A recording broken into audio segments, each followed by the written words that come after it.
Hello बच्चों, तो इसमें हम लोग सॉल्यूशन करने वाले हैं इम्पोर्टेंट 20 ऑब्जेक्टिव प्रश्नों का, जो आपके केमिस्ट्री यानी कि रसायन शास्त्र विषय का है। ठीक है, ये आपके बोर्ड परीक्षा के दृष्टिकोण से बहुत ही इंपॉर्टेंट प्रश्न है बच्चों। सारे प्रश्नों का हल आप लोग कर लीजिएगा। जो प्रश्न आपसे नहीं बनेगा उसका जो है आप लोग को स्क्रीनशॉट खींच लेना है या फिर आप लोग को नोट डाउन कर लेना है। ठीक है, तो आइए स्टार्ट करते हैं। पहला प्रश्न है, नाइट्रोजन डाइऑक्साइड के धुएं का रंग होता है, यानी कि जो नाइट्रोजन डाइऑक्साइड NO2 होता है बच्चों, इसका रंग कैसा होता है? इसके धुएं का रंग भूरा, लाल, हरा, पीला। तो मुख्य रूप से ध्यान रखिएगा, ए ऑप्शन यहाँ पर सही हो जाएगा बच्चों, भूरा होता है। ठीक है, अगला प्रश्न है, निम्न में कौन ऑक्सीकरण की क्रिया नहीं है? इसमें आपको बताना है कि ऑक्सीकरण क्रिया किस में नहीं होती है, दहन में, शोषण में, या फिर भोजन का पाचन, या फिर अवक्षेपण। तो मुख्य रूप से ध्यान रखिएगा बच्चों, यहाँ पर जो है अवक्षेपण अभिक्रिया जो होती है, डिस्प्लेसमेंट रिएक्शन, इसमें जो है ऑक्सीकरण की क्रिया नहीं होती। ये प्रश्न आपका 2021 में पूछा हुआ है, बहुत ही इंपॉर्टेंट प्रश्न है, ध्यान रखिएगा। इसमें जो है प्रमुख रूप से, जैसे अगर मैं आपको बताऊं, दहन दहन में क्या होता है बच्चों, कोई भी पदार्थ जलता है तो जब भी जलता है तो उसमें ऑक्सीजन की जरूरत होती है, तो इस प्रकार से ये आपका ऑक्सीकरण हो गया। उसी प्रकार से शोषण शोषण यानी कि सांस लेते हैं बच्चों, तो हम लोग ऑक्सीजन लेते हैं, ऑक्सीजन लेते हैं तो वहाँ पर जाकर के ऑक्सीजन अभिक्रिया होती है, ऑक्सीजन अभिक्रिया में शामिल होती है, इसलिए शोषण भी आपका ऑक्सीकरण अभिक्रिया है। भोजन का पाचन में भी मुख्य रूप से ऑक्सीजन जो है उसको कार्बोहाइड्रेट को तोड़ता है और ऊर्जा में बदलता है, तो इस प्रकार से भोजन का पचना भी आपका ऑक्सीकरण है। लेकिन यहाँ पर आपका अवक्षेपण अभिक्रिया जो है आपका ऑक्सीकरण नहीं है। ठीक है, अगला प्रश्न है, बुझा हुआ चूना है, आपको बताना है। बहुत ही इंपॉर्टेंट प्रश्न है बच्चों, देखिए 2021 में ये प्रश्न आपका आया हुआ है।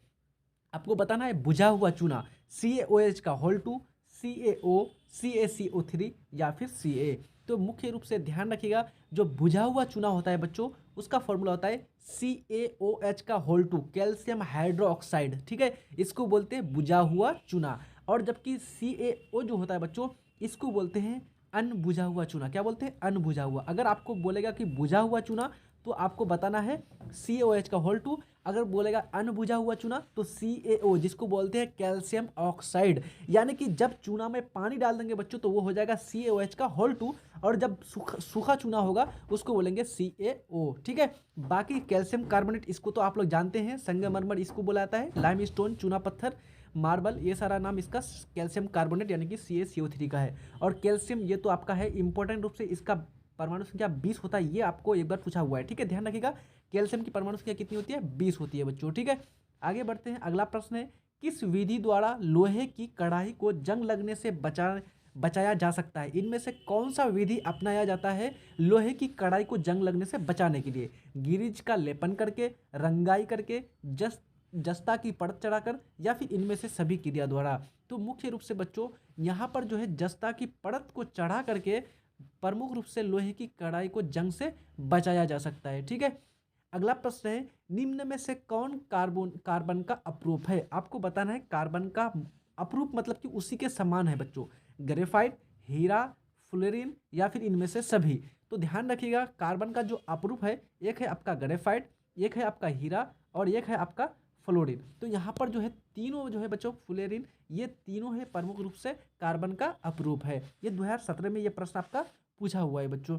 अगला प्रश्न है, लंबी श्रृंखला वाले वसा अम्ल के सोडियम लवण को क्या कहते हैं? यानी कि जब हम लोग क्या करेंगे, एक लंबी श्रृंखला वाले अम्ल लेंगे, कौन सा अम्ल? वसा अम्ल लेंगे, और उसमें सोडियम लवण को लगा देंगे, तो वो प्रमुख रूप से क्या कहलाएगा? साबुन, या अपमार्जक, या फिर सर्फ, या फिर लक्स?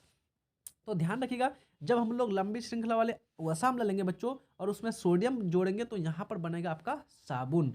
साबुन कैसा है? आपका क्षारीय पदार्थ है बच्चों। ठीक है, अगला प्रश्न है आपका 7वें नंबर का, इथेन के एक अणु में कितने सहसंयोजक आबंध है, कितने बंधन होते हैं? तो इथेन का सूत्र क्या होता है बच्चों? C2H6। जल्दी आप लोग बताइए गिनती करके कि कितने इसमें बंधन होगा, 2, 4, 6 या फिर 7? तो देखिए C2H6 को हम लोग कैसे लिखेंगे, तो C2 और उसके बाद H6, तो यहाँ पर 6 को हाइड्रोजन दे देंगे, 1, 2, 3, 4, 5, 6। तो कितना हो गया हाइड्रोजन? 6 हाइड्रोजन हो गया। तो अगर यहाँ से हम लोग गिनती करेंगे बच्चों, तो कितना बॉन्डिंग होता है? एक बॉन्ड, 2, 3, 4, 5, 6, 7। तो यहाँ पर मुख्य रूप से ध्यान रखना है, इसमें मुख्य रूप से टोटल 7 बंधन होंगे। तो यहाँ पर कौन सा राइट ऑप्शन हो जाएगा? डी ऑप्शन आपका सही हो जाएगा। इसी प्रकार से आपको एक बार मीथेन का पूछा हुआ है बच्चों, CH4 का, तो CH4 मीथेन होता है, मीथेन में कितना होगा तो जल्दी से काउंटिंग करके बताइए। तो यहाँ पर हम लोग क्या करेंगे, तो मीथेन को इस प्रकार से लिख देंगे और चार तरफ 4 हाइड्रोजन का दे देंगे। तो यहाँ पर अगर हम लोग गिनती करेंगे बच्चों तो टोटल 1 2 3 4, तो यहाँ पर मीथेन का 4 बंधन होता है। ठीक है, चलिए आगे बढ़ते हैं। अगला प्रश्न है, आधुनिक आवर्त सारणी में बाईं से दाईं ओर जाने पर परमाणु का आकार क्या होता है, बढ़ता है, घटता है, और अपरिवर्तित रहता है, या फिर आपका इनमें से कोई नहीं, इनमें से कोई नहीं। तो यहाँ पर ध्यान रखिएगा, जब हम लोग बाईं से दाईं ओर, मतलब कि ये बाईं ओर है और ये दाईं ओर है, और ये बाईं से दाईं ओर जाएंगे बच्चों, तो जो परमाणु का आकार है वो जो है घटता है। घटता है मतलब कि बाईं ओर इतना बड़ा है, तो यहाँ पर दाईं ओर जाते जाएंगे तो छोटा होता जाएगा। ठीक है, इस प्रकार से घटता जाएगा, घटता जाएगा। ठीक है, तो देखिए ध्यान रखिएगा, बाएं से दाईं ओर जाने पर परमाणु का आकार घटता है। तो कौन सा राइट ऑप्शन हो जाएगा, बी ऑप्शन सही हो जाएगा। 2018 में यह प्रश्न आपका पूछा हुआ है। अगला प्रश्न है, तत्वों का वर्गीकरण धातु और अधातु में किसने किया था, यानी कि कौन सा जो आपका वैज्ञानिक था जिन्होंने धातु और अधातु में वर्गीकरण किया था तत्वों का, लवाजे साहब ने, या फिर डोबरेनर ने, या मेंडलिफ ने, या फिर न्यूलैंड साहब ने। तो ध्यान रखिएगा, लवाजे ने क्या किया था, तत्वों का वर्गीकरण धातु और अधातु के आधार पर किया था। तो यहाँ पर ए ऑप्शन आपका सही हो जाएगा। बाकी जो है अष्टक का नियम जो है बच्चों, अष्टक का नियम वो न्यूलैंड साहब ने दिया था। तो ध्यान रखिएगा, ये भी पूछा हुआ है, अष्टक का नियम किसने दिया था, तो न्यूलैंड साहब ने दिया था। और तत्वों का वर्गीकरण धातु अधातु के आधार पर किसने किया था, तो लवाजे ने किया था। अगला प्रश्न है 10वें नंबर का, वनों का क्षेत्रफल बढ़ाया जा सकता है, यानी कि वन को वृद्धि किया जा सकता है, वनों के क्षेत्रफल में हम लोग वृद्धि कर सकते हैं। किस प्रकार से, वन का इस्तेमाल नहीं करके, या फिर बाढ़ को रोक करके, पेड़ लगा करके, पेड़ काट करके। तो ध्यान रखिए, यहाँ पर ज़्यादा से ज़्यादा पेड़ लगाएंगे तो क्या होगा, वनों का हम लोग का क्षेत्रफल बढ़ सकता है। तो सी ऑप्शन यहाँ पर राइट हो जाएगा। अगला प्रश्न है, इनमें से कौन जीवाश्म ईंधन नहीं है, जल्दी से आप लोग कमेंट कीजिए, बताइए कि इनमें से कौन जो है जीवाश्म यानी कि जीवों के सड़ने पचने से नहीं बनता है। कोयला, बायोगैस, पेट्रोलियम, या फिर प्राकृतिक गैस। तो ध्यान रखिएगा बच्चों, यहाँ पर कोयला, पेट्रोलियम और प्राकृतिक गैस जो है ये तीनों जीवाश्म ईंधन के अंतर्गत आता है, जबकि बायोगैस ये आपका जीवाश्म ईंधन के अंतर्गत नहीं आएगा। अगला प्रश्न है, रासायनिक अभिक्रिया के दौरान किसी पदार्थ में ऑक्सीजन का योग कहलाता है, अपचयन, उपचयन, संक्षारण, या फिर अवक्षेपण। जब भी रासायनिक अभिक्रिया के दौरान किसी पदार्थ में ऑक्सीजन का क्या हो, योग हो, यानी कि जोड़ हो, तो उसको हम लोग बोलते हैं बच्चों उपचयन। कौन सी अभिक्रिया, ऑक्सीकरण यानी कि उपचयन। तो राइट ऑप्शन कौन सा हो जाएगा, बी ऑप्शन हो जाएगा। 2019 में यह प्रश्न आपका आया हुआ है। अगला प्रश्न है, उदासीन विलयन का पीएच मान होता है, यानी कि जो विलयन उदासीन होते हैं, न्यूट्रल होते हैं, उसका पीएच मान कितना होता है, 6, 7, 8 या फिर 9।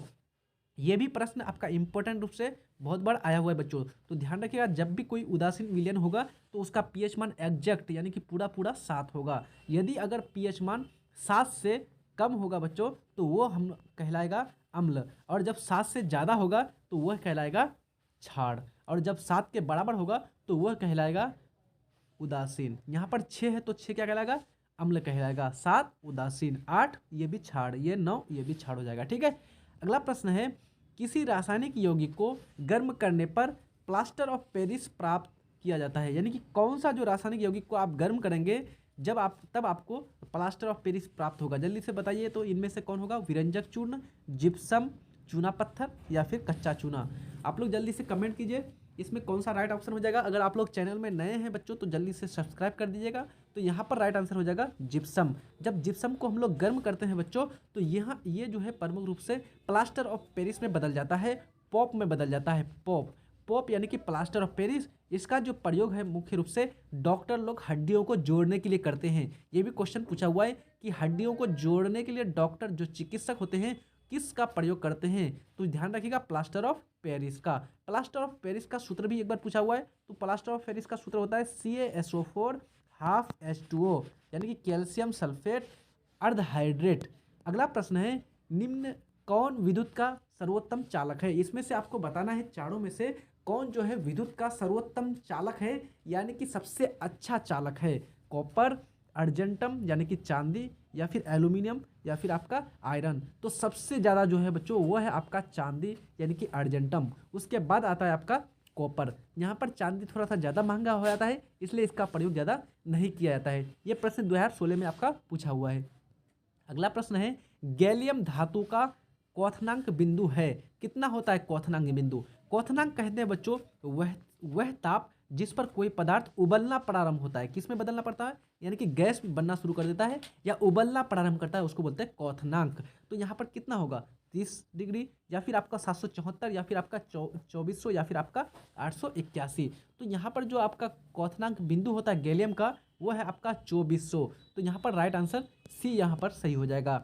अगला प्रश्न है 17वें नंबर का, हाइड्रोजन के दो परमाणु के बीच कितने आबंध होते हैं? जब दो हाइड्रोजन हो बच्चों इस प्रकार से H2, तो इन दोनों के बीच कितने बंधन होते हैं? एक बंधन, द्वि बंधन, त्रिक बंधन, या फिर इनमें से कोई नहीं। तो यहाँ पर ध्यान रखिएगा, दो हाइड्रोजन H2 है तो इस प्रकार से यहाँ पर जुड़ता है H2, और ये आपका एक बंधन बीच में बन गया H2। तो यहाँ पर बंधनों की संख्या कितनी हुई? एक हो गई। तो यहाँ पर एक आबंध बनेगा, यानी कि राइट आंसर आपका ए ऑप्शन हो जाएगा। ये प्रश्न 2019 में आपका आया हुआ है। अगला प्रश्न है, HCOOH का IUPAC नाम क्या है? एसिटिक अम्ल, एथेनोइक अम्ल, मेथेनोइक अम्ल, फॉर्मिक अम्ल। तो देखिए बच्चों, HCOOH, तो यहाँ पर कितना कार्बन है? कार्बन की संख्या एक है। जब कार्बन की संख्या एक होती है हम लोग कहते हैं मेथ। तो यहाँ पर कौन सा अम्ल हो जाएगा? मेथेनोइक अम्ल, यानी कि सी ऑप्शन सही हो जाएगा। जब कार्बन की संख्या 2 होगा बच्चों तो उसको बोलते हैं एथ, वहाँ पर हो जाएगा एथेनोइक अम्ल। ठीक है, ध्यान रखिएगा ये प्रश्न। और यहाँ पर ध्यान देने योग्य बात है बच्चों कि मेथेनोइक अम्ल से बार बार आपको क्वेश्चन पूछा जाता है कि चींटी के डंक में कौन सा अम्ल पाया जाता है। तो आपको ध्यान रखना, चींटी के डंक में मेथेनोइक अम्ल पाया जाता है।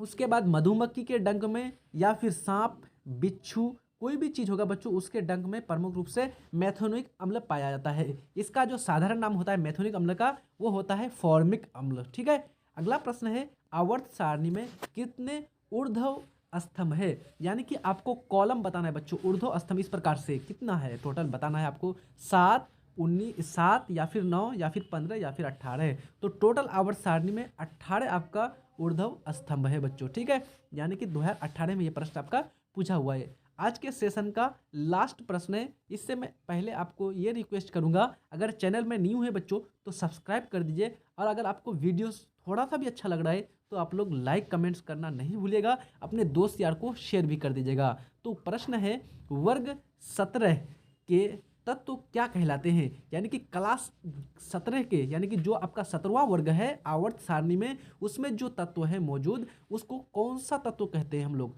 क्षार धातु, क्षारीय मृदा धातु, हैलोजेंस, या फिर इनमें से कोई नहीं। तो ध्यान रखिएगा, जो 17वां ग्रुप में है उसको बोलते हैं हम लोग हैलोजन ग्रुप। कौन सा ग्रुप बोलते हैं बच्चों? हैलोजन ग्रुप, यानी कि हैलोजन समूह। क्यों? क्योंकि उसमें हैलाइड्स रहते हैं। जैसे आपका कौन कौन है उसमें? तो उसमें है आपका क्लोरो, यानी कि क्लोरीन है, उसके बाद फ्लोरीन है, क्लोरीन है, उसके बाद ब्रोमीन है, उसके बाद आयोडीन है। तो इस प्रकार से ये कहलाता है आपका हैलोजन ग्रुप। ठीक है बच्चों, तो ध्यान रखिएगा ये सारा चीज़। मिलते हैं नेक्स्ट वीडियो में, अच्छी तरह से पढ़ाई करते रहिए। बेस्ट ऑफ लक, तब तक के लिए जय हिंद, धन्यवाद।